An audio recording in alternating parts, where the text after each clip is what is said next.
Hello and welcome to coverage of Grand Prix Washington, D.C. I'm Marshall Sutcliffe in the booth with Ben Schwartz.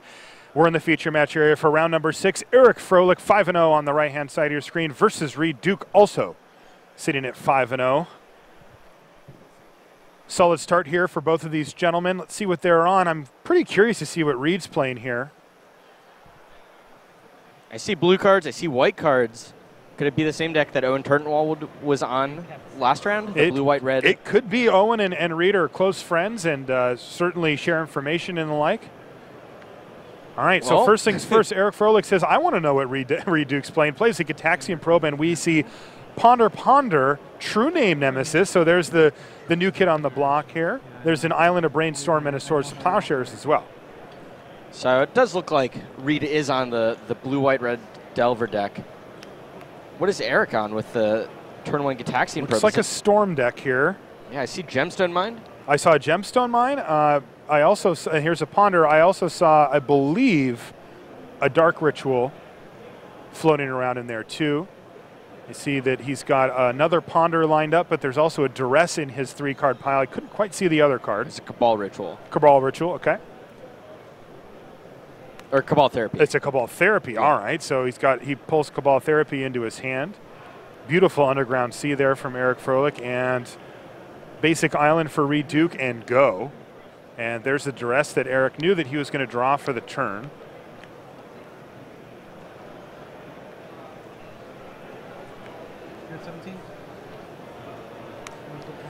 Swamp, Duress, and let's continue to tear this hand apart. There's one unknown card there for Efro, but in response, and we're going to see this play quite a bit over the course of the weekend, it's a Brainstorm from Reid Duke. Yeah, it's a really important play in Legacy. I mean, Brainstorm's obviously just by itself a very powerful card, but in the face of hand removal, hand disruption, you can draw 3 cards and put your best cards on the top of your library, keep them there for a turn or two, and basically give your opponent this useless hand. And that's exactly what Reid's going to do here. He's going to set up his hand so what he shows to Eric perhaps aren't the most powerful cards. All right, so the new card that we see here is Daze. The other one is another true name Nemesis. So not a lot going on here for Reid Duke in the early stages. He's going to be playing some Ponders. He's going to be able to keep up a Daze, but really no threat incoming. And I believe the Swords of Plowshares is just dead versus Efro.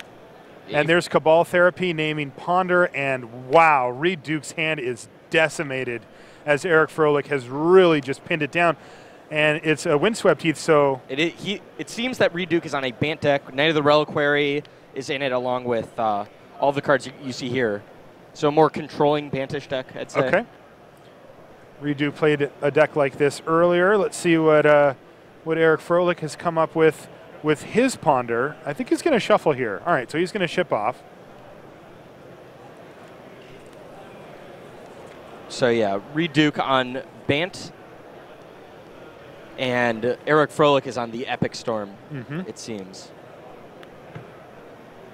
Yeah. The deck that we saw Ari Lax play earlier today allows you to create this one big turn to go off with all of your spells. And that's what Eric's trying to do here. He used hand disruption really well. Yes. 1 for 1, 1 for 1, 2 for 1, and that left Reid Duke with almost nothing left. And again, we noticed that Reid, he does have a Daze in his hand. Sorry, that actually got taken away by the Duress. Reid has 2 true name Nemesis floating around, but those are just way too slow versus the type of deck that Eric's playing, right? Yeah. They're really in there for other aggro control decks. You're able to equip it with some form of equipment and just get in there for a lot of damage, it being unblockable, untargetable, just like another great creature. All right, so Burning Wish is going to go grab Past in Flames here for Efro. Setting up the combo. Past in Flames just super explosive. Axe's Yawgmoth's Will, a card that's used in the Vintage format. Absurd card, allows you to recast any spell in your graveyard for a turn, but it has flashback. Some thought when it first came out that it would be more powerful.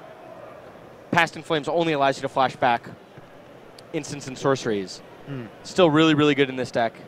It's seen play both here and in the modern Storm decks. All right, so Reid Duke draws a Windswept Heath, immediately cracks it.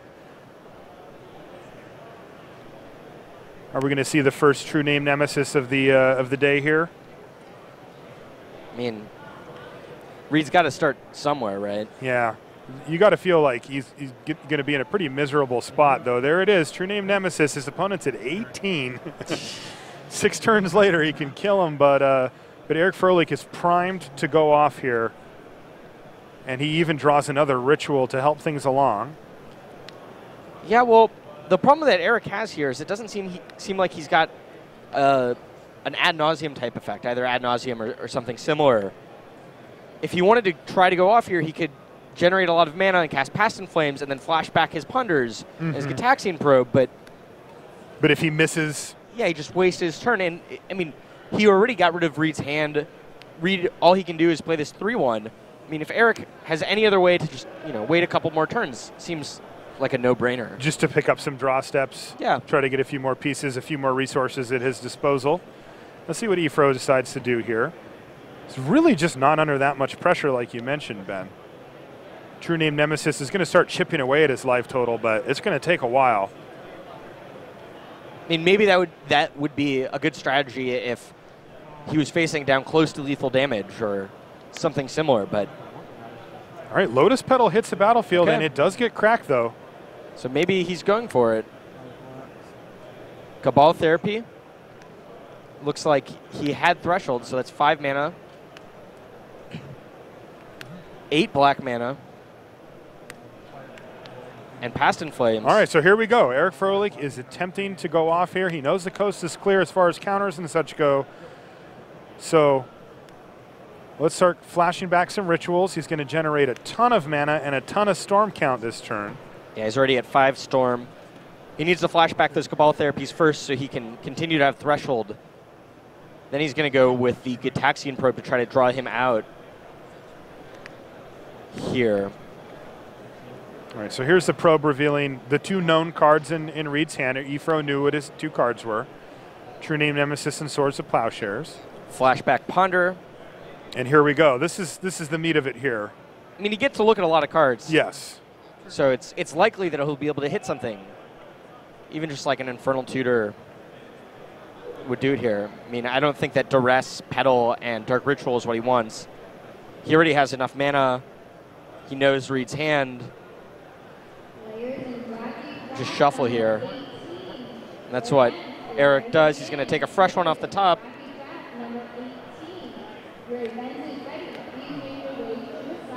And then he's got another Ponder lined up here. Yep. But that'll be it. He'll be out of blue mana after that, unless he draws into a Lotus Petal.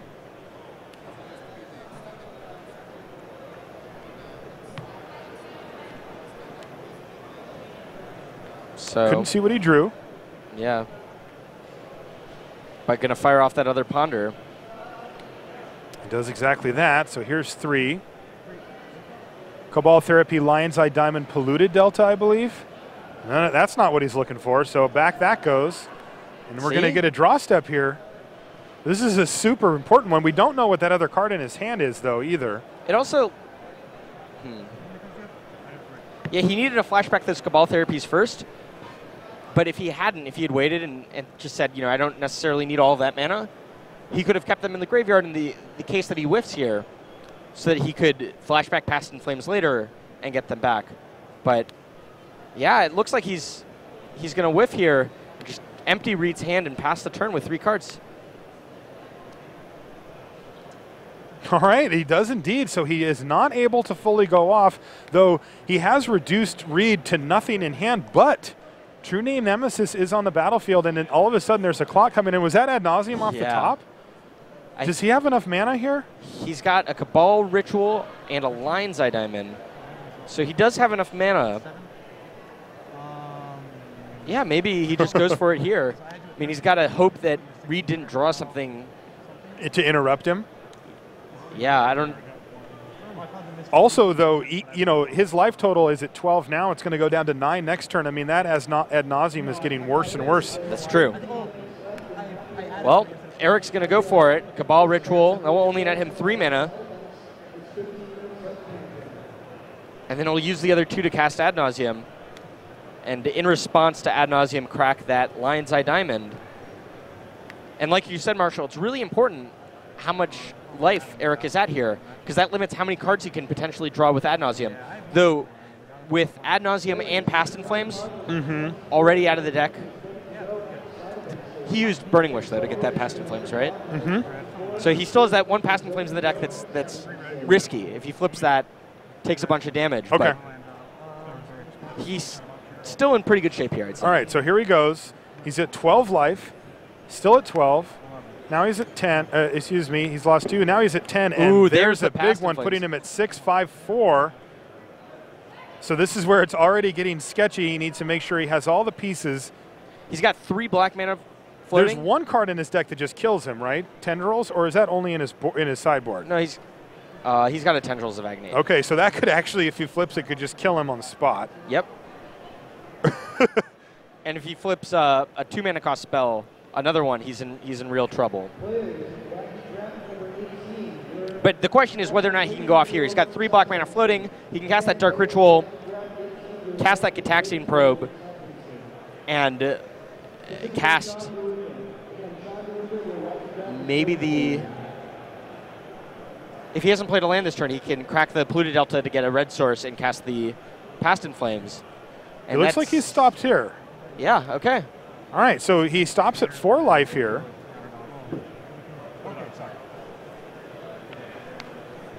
He's going to play that Delta.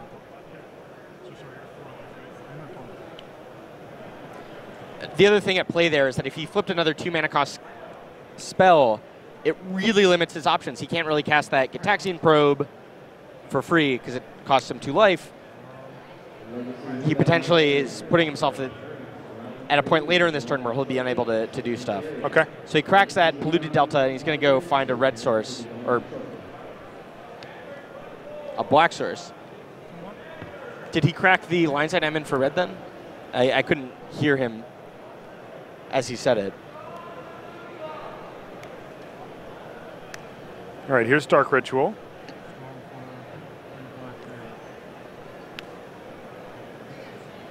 Sitting at 3 life.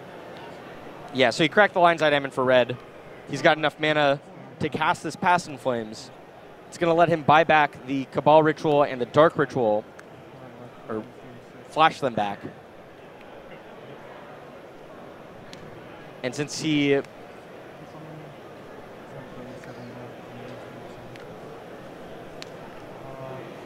only has that Gitaxian Probe in hand, he can potentially Cabal Therapy himself to get rid of the Gitaxian Probe so he can cast Infernal Tutor as a Demonic Tutor to let him get any card out of his library. I've been keeping... You haven't been keeping Storm Count? Yeah, track of Storm Count, but it's got to be close to the 9 he needs. And that's it. Yeah, Tendrils of Agony with enough Storm to take out Reid Duke.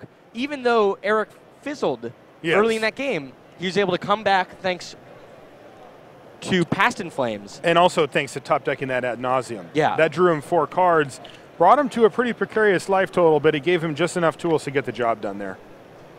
So Eric takes that first game there, and again, you just see how explosive the Epic Storm deck is. These Storm decks just like, looks like they have no chance. They're down and out. Peel 1 card, right back in it. Froehlich looking calm as always. You see Josh Ravitz versus Laskin on our back table there. So let's see if Reid Duke can come up with something a little bit more proactive. You know, his deck is in the mid-range end of things, can disrupt the opponent, apply some pressure, do some stuff, but we saw True Name Nemesis be kind of miserable there. Yeah, I mean, that's not really what you expect to face off against a combo deck. Eric Froehlich, you can see he is the 13th rated player in the top 25 Magic Pro rankings.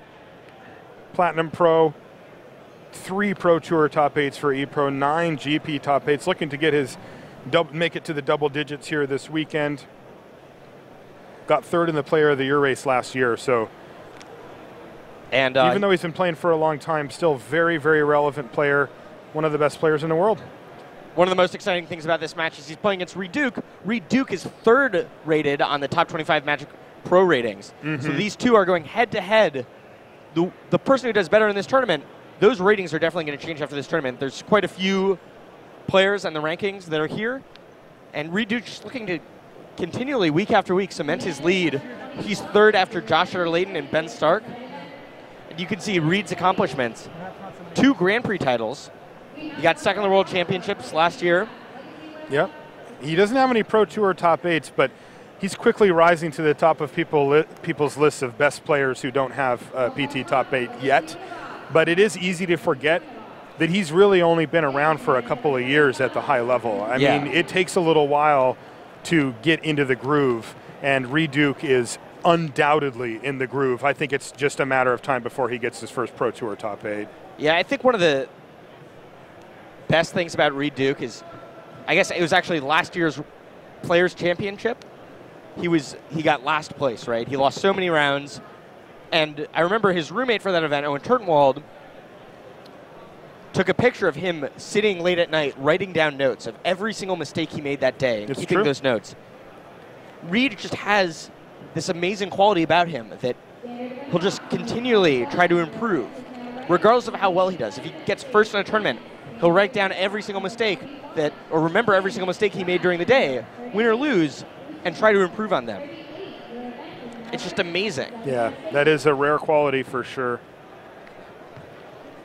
Yeah, Reid, I've chatted with him recently, and he does credit a lot of his recent success with sort of, teaming up with William Huey Jensen and Owen. Yeah. Those guys test and hang out together quite a bit, and they're very close, and they all kind of bring something different to the table as far as skill sets and personalities go.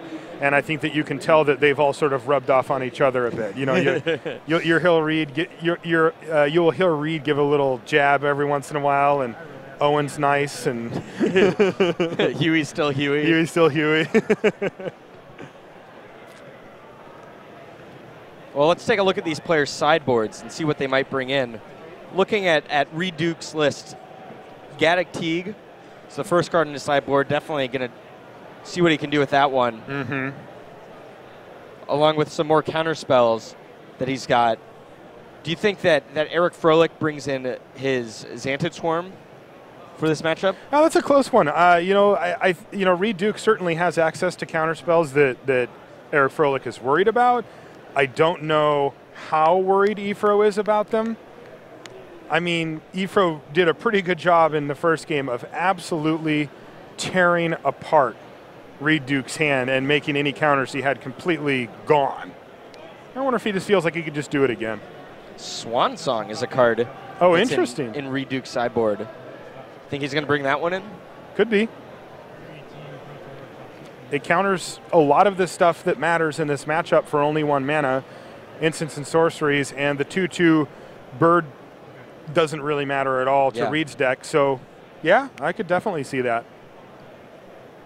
All right, so Misty Rainforest kick things off for Reid. He's going to try to even up this match here, and Ifro is going to kick things off with no land but Gitaxian Probe. Reid's thinking. He's going to crack his land first. Is he going to brainstorm here? He could brainstorm here. Yeah, I guess you could daze. I don't think I've seen people daze Gitaxian Probe much, but he's clearly going to do something.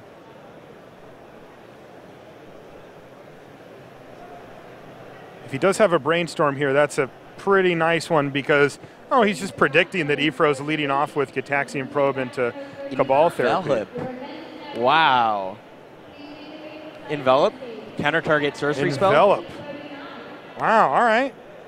And another one for Ifro. He's going to play a land first, though. He says, you're not going to daze this one.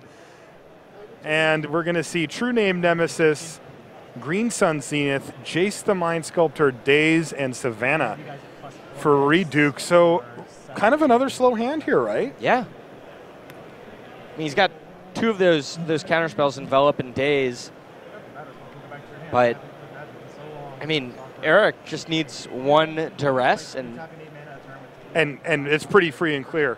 It's completely free and clear. Yeah, at least for a turn. I don't think that he has one, though. Yeah, he's going to go for a basic island here. And I think he's just going to ponder this turn.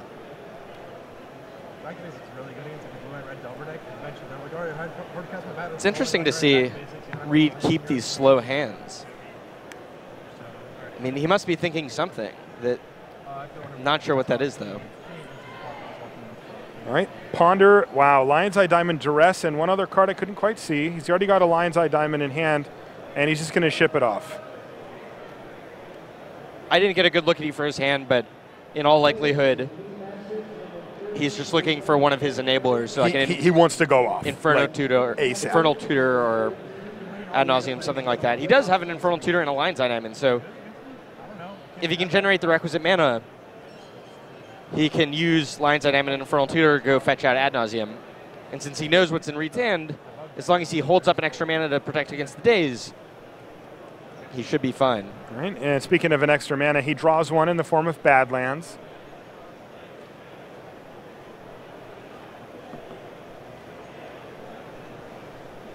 Reid holding his cards high above the table.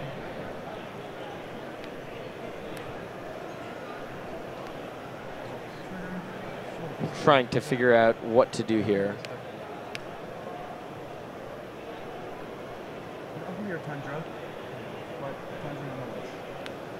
All right. Green Sun Zenith for 1. 19 or 21? All right.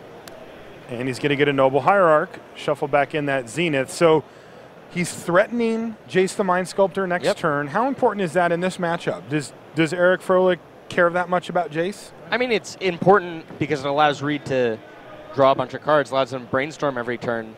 And in Eric's deck, it's not like he's going to remove Jace, but if Eric thinks that Jace is only going to be around for a single turn, I don't think he has a problem with that. Any more than just one turn, though, Eric should be worried. Okay. All right, Ifro fires off a Brainstorm. I didn't actually see if this was upkeep or main phase. Is there a reason why he would fire it off on upkeep? No, maybe just to try to get Reid to use his daze if he... I don't know. I mean, he's sandbagging the land, so still giving Reid the opportunity to use the daze there. Yep. Doesn't look like Reid's going to fall for that trick.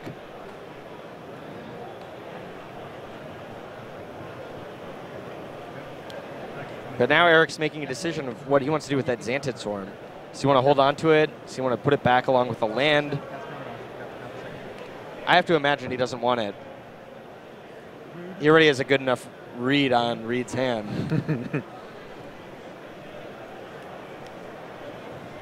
A couple of fetch lands here for Ifro, though, so he certainly has the ability to manipulate the top of that library, but instead plays Scalding Tarn, just says go. No play this turn. All right, so here's enough land, and Reid's going for it. Jace the Mind Sculptor, and it's going to resolve here. So here's a Brainstorm. The thing now that Eric has to be worried about is now he doesn't really know what's in Reid's hand. He doesn't know if Reid's got Force of Will or Counterspells. Absolutely. So if Eric wants to go off safely, he's going to have to either use Hand Disruption or just sit there and pray. Mm-hmm.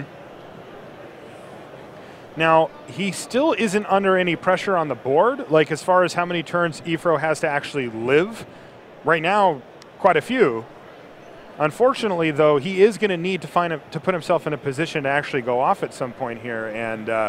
And with Reid having essentially a fresh hand practically, it's going to be really tough for Ifro to feel comfortable doing that. Looks like he's thinking about if he wants to crack that Scalding Tarn.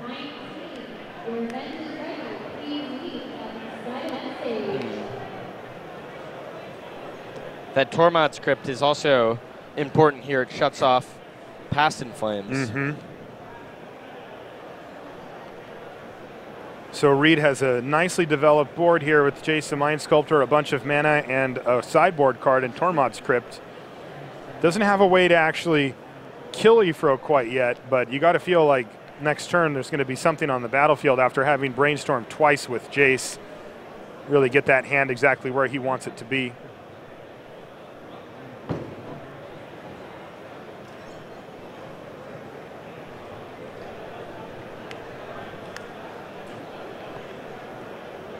Another Lion's Eye Diamond. What happens for this Storm deck with multiple Lion's Eye Diamonds? Are multiples better? Does it matter? I mean, it matters in the sense that it gives you more mana after you cast your big spell. So, like, if you've got 2 Lion's Eye Diamond, it allows you to cast Infernal Tutor just by itself and crack it and have enough mana for Ad Nauseam afterwards. Okay. So it's important. So it's similar to another ritual or a mana adder? Okay. Brainstorm for Efro.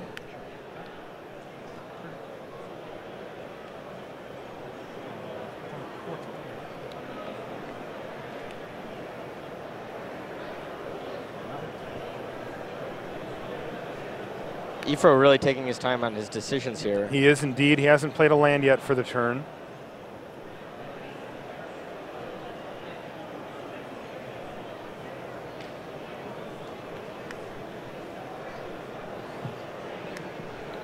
But he does now. All right, here we go. Dark Ritual. Okay. What does Reid think of that? Looks like Reid's thinking hard. You see his hand on his head there.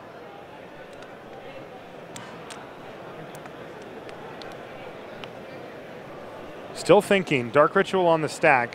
Efro played the land first, so he can play around Daze here. It's going to peek at Reid's hand. Is that it? It is a Daze. Okay. Daze your Dark Ritual. That's going to force, if Efro wants the Dark Ritual to resolve, he's going to have to crack that Polluted Delta. He does. Yeah. It's a fight. It's worth having. It's a fight worth having for Efro. Hey, does Reid have something else for this? I mean, potential reasoning here for Reid to do that, the Dark Ritual, A, hoping that Eric doesn't have a lot of mana acceleration. Yeah, because that really does put a crimp on his mana here. More importantly, B, there's not going to really be a better time to cast that Daze. All right, Cabal Therapy, probably naming Force of Will. Yeah. It's going to reveal a hand with really nothing in it, just a couple of lands and a True Name Nemesis. And is the way clear here for Eric Froehlich? It looks like it might be. Storm count is 5?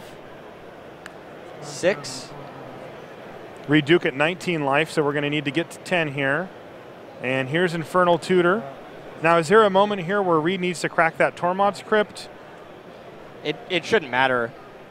Eric's just going to go Infernal Tutor for Infernal Tutor for Infernal Tutor for Tendrils. I think he's got enough mana. Okay.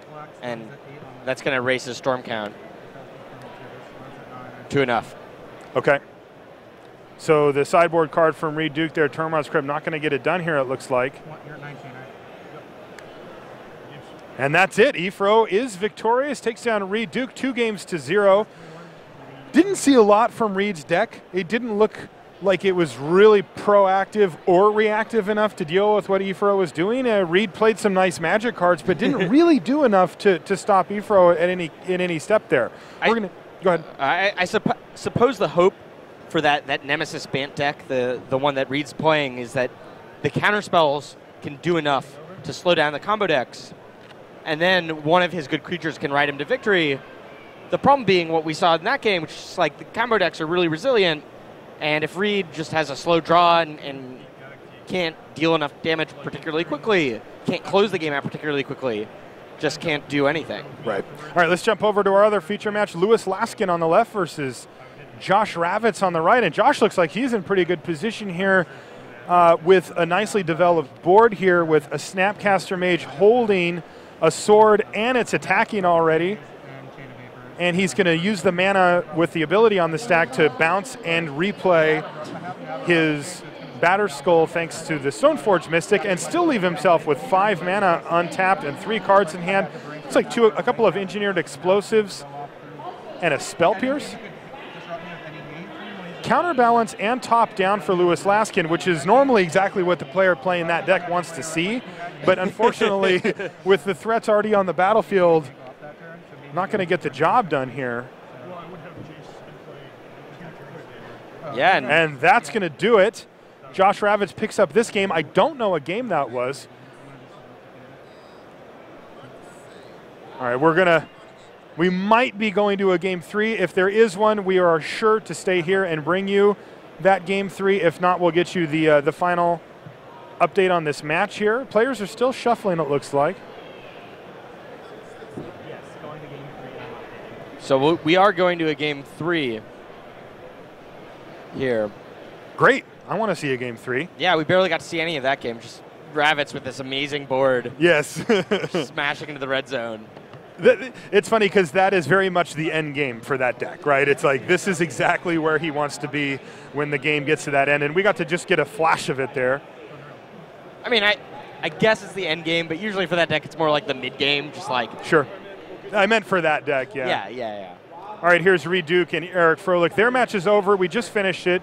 Eric Froehlich wins 2-0 over Reid with his Epic Storm deck. The names you see, though, are for our back table. Lou Laskin on the left, happily whistling away. And you see Josh Ravitz looking how Josh Ravitz always looks. He's got a beard. I know. And the glasses, too. He's a stunner. Yeah. Great guy.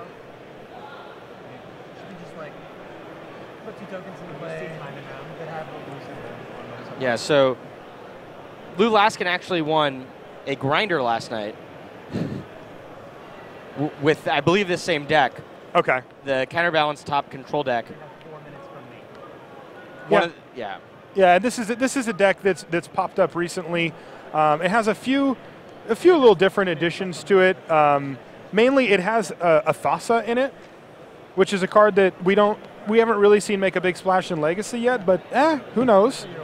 And it's just got the one of. But it's also running, as we mentioned earlier, the Sensei's Divining Top Counterbalance combo, Jace the Mind Sculptor, and then it also has an energy field and can go off with the Helm of Obedience combo as well.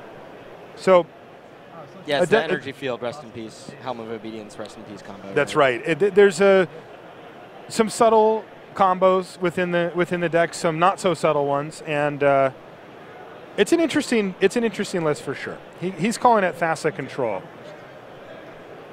And Ravitz here playing what seems to be a blue-white, black stone death deck, I guess is what they're calling it now. Stoneblade, but death because there's black. Esper Stoneblade? Yeah, okay. I mean, it's got some blades. It's made Esper. It's got a Stoneforge. I'm with Look, it. I agree that it should be called Esper Stoneblade. That's not what the buzz in the tournament room was telling me. What did you say they called it? Stone Death. Kids these days.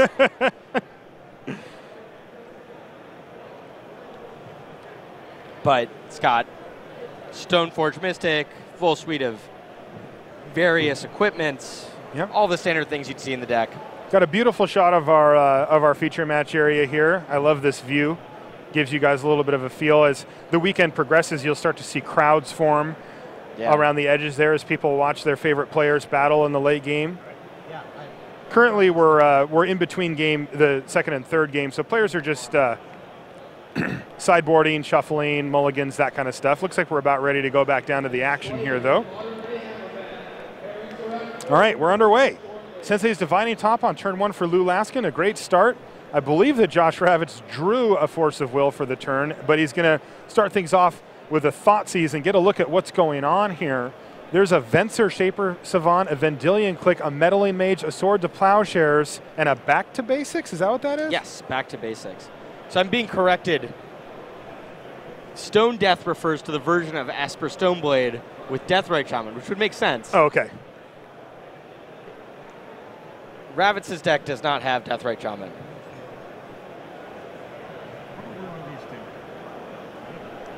Just Esper. So the crazy kids, myself included, are still crazy. Okay.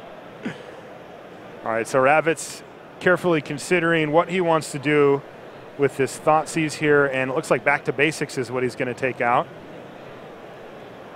And that's one of the benefits of playing a two-color deck in this format. Laskin can afford to play Back to Basics. The only non-basics that he has that tap for mana are Tundra and Caracas. And there's a Stoneforge Mystic for Josh Ravitz after Lou Laskin drew his card for the turn, activated his top. Activates his top again. There's an Entreat the Angels. That could come in handy later, but not quite yet here. Draws his card for the turn, but right away, Josh Ravitz is asserting his game plan, though Stoneforge Mystic is going to use that sword to cut down some crops, it looks like. So Swords to Plowshares hits it. Pretty common play in Legacy to just kill the Stoneforge. It means that you have a chance to counter the equipment. It means they don't get to play it for cheaper. It also takes away a creature that can carry the equipment. Stoneforge Mystic is just such an unfair card. It is really unfair. All right, Brainstorm, speaking of unfair cards for Josh Ravitz. Sees another one, also an Academy Ruins there. Bunch of lands in hand.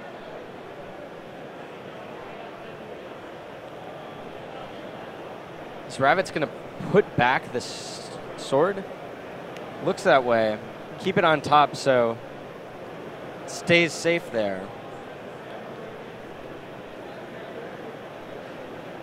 And Ravitz just, I think the game is going to progress to the situation where Ravitz just wants to resolve that Jace, because the first player who's able to resolve a Jace in this matchup is going to be in a really good spot. Laskin, though, is going to cast Meddling Mage. Let's see what he names here. Well, let's see first if Ravitz lets it resolve. He does. Names Jace, okay. And yeah.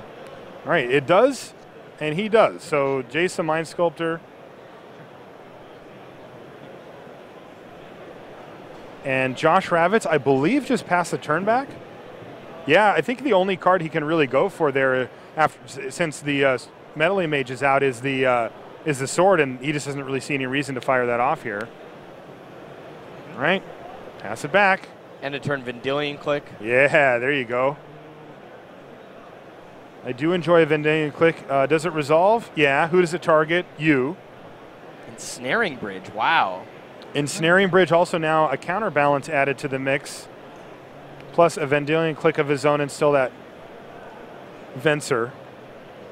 Not the Planeswalker. This is old school Venser here.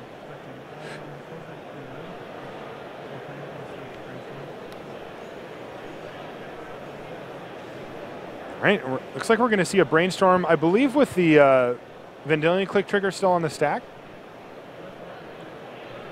No, he just decided not. He just decided to let him have it all.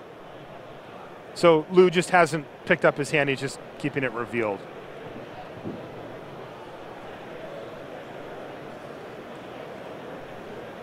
So Ravitz there likely didn't want to give Lou another opportunity to draw land.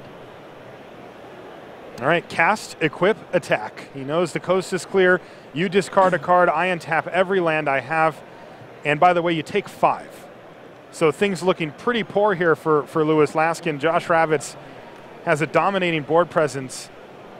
And once again, Josh put himself in a position to get a threat down on the table through, well, there's a Counterbalance in hand, but he's just going to make it worthless here.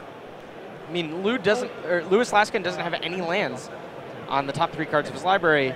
He's really in this precarious situation. All right, hold on.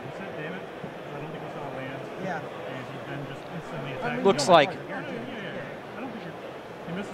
Laskin here wanted to cast something during Josh's upkeep. Josh drew his card already. Is it clear that that was actually happening? I mean, I know his cards from Vendilion. Yeah, game rule violation. You broke the game. Draw your card. All right, so there was a small hiccup there, but it looks like we're back underway here. Yeah. Do we have any previous warnings for game rule violations?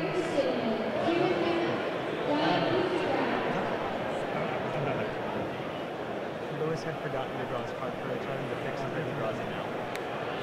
To clarify, he didn't announce this sort of piece of damage. So Laskin just forgot to draw a card there, He indicated awareness. confirming with the judge. Oh, you got the lands? I mean, What lands did I you didn't have any lands. This Was this turn? correct. Okay, you're right. I missed it. Where are we in the turn now? He passed the turn. I'm just Okay, sure. Yeah. Non-zip them out. I think that's a Notion Thief in Ravitz's hand. Wasn't paying attention to this. That card's so sweet. Is it really a Notion Thief? Yeah. Oh, man. I mean, he's already so far ahead now, but you can really get people with it. Right now it's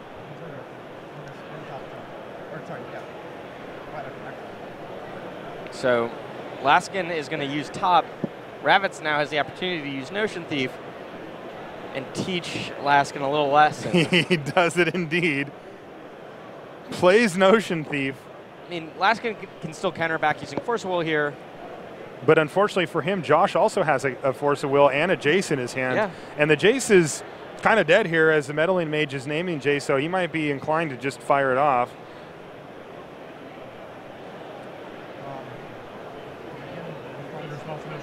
So that card goes on top of. So he's going to activate his other Sensei's Divining Top in response. Notion Thief's on the stack, and Sensei's Divining Top original one is also on the stack. And he is going to search with Enlightened Tutor here with all this on the stack. And now Josh Ravitz has to decide if he wants to let him do that or not, and he says, sure, go for it. Notion Thief is still on the stack in response to the top. So at the end of the day, Laskin is going to have the artifact or enchantment he wants, and then on top of it, he's going to have a Sensei's Divining Top. Is that what he really wanted? Well, the other Sensei's Divining Top is still going to draw him a card, right? Right. No, So- no, it's not going to draw him a card because of Notion Thief. Oh, right, because the Notion Thief will already be in play. Sorry, yep. So I don't know why Laskin didn't just wait for his Divining Top to go on the top of his library and then cast Enlightened Tutor, unless he really doesn't want whatever he's getting. Well, he and then just draw it naturally. Yeah. But did he even fetch anything out of his library? I think he did.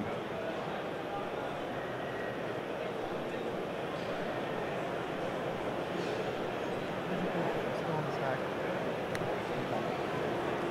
So he's going to rearrange with top. This is on the stack. This is on the The stack is Sensei's Divining Top activating, Yes. Notion Thief, and then he's looking here. And then an activation of Divining Top. Okay, so finally, Divining Top resolves. That goes on top. Ravitz draws a card of his own. Oh man, so he definitely getting him. Notion Thief draws a card.